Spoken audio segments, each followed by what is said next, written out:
Okay, folks, so many drugs work in our bodies because they have a target that is protein based. Remember when we were first learning about proteins and how they work, I mentioned that largely drugs are targeting proteins. So how does cannabis work?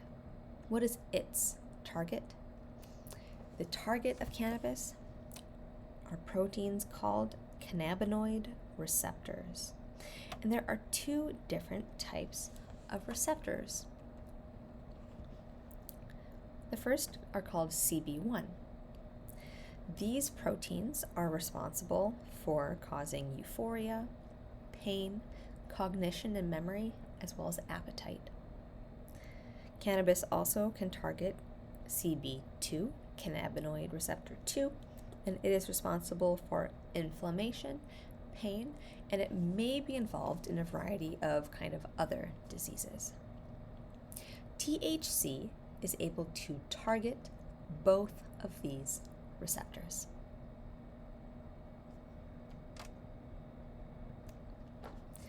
Let's remind ourselves how receptors work.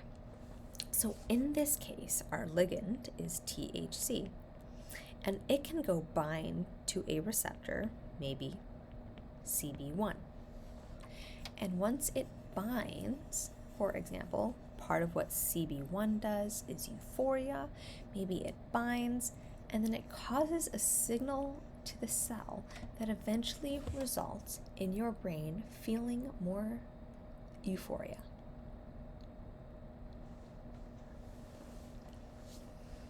But why should THC even have a protein target in our bodies, right? Our body doesn't make THC. Why does THC work? Unclear. THC works in our body because we make molecules ourselves that look a lot like THC. And these molecules are called endocannabinoids. Endo, derived from the word endogenous, which probably isn't super helpful because endogenous isn't a word we use often in everyday speech. So I like to think of endogenous as being kind of self-made. It's a self-made cannabinoid. And this class of chemicals was first discovered in 1992.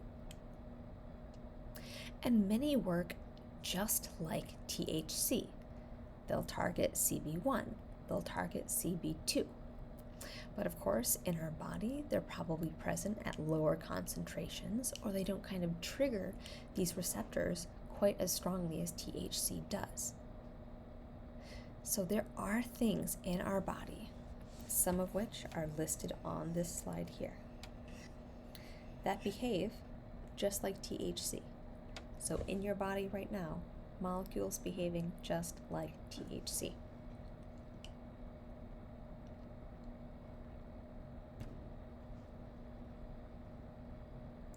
Now, the most noticeable effects of THC are from turning on the receptor CB1. So I'll remind us of this language we use, agonist, activator.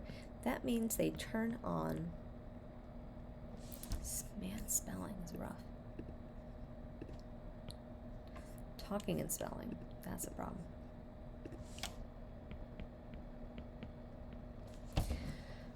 Recall that the words agonist and activator mean they turn on the receptor. So THC is going and binding to CB1 and turning it on. This is why we see kind of like the euphoric high feeling.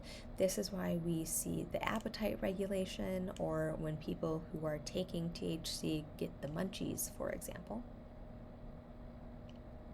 THC also turns CB2 on.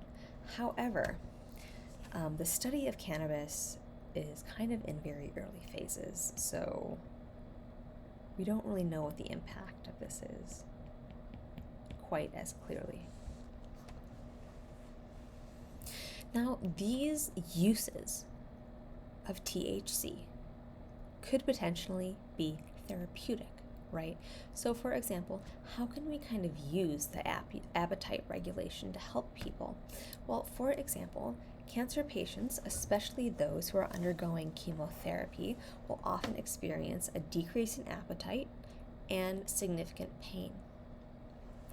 So, we're asking, if THC increases appetite, could we use THC to help these cancer patients eat? Maybe it will help decrease their nausea and increase their appetite so they don't lose weight.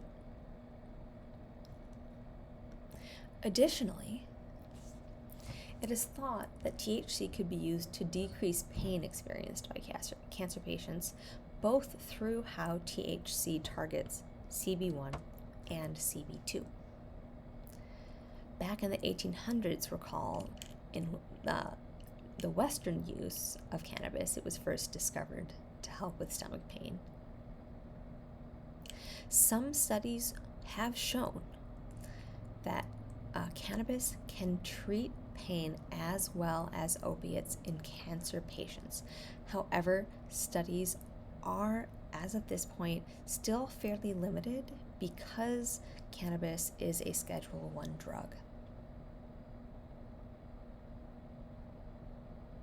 There are potential additional uses of THC.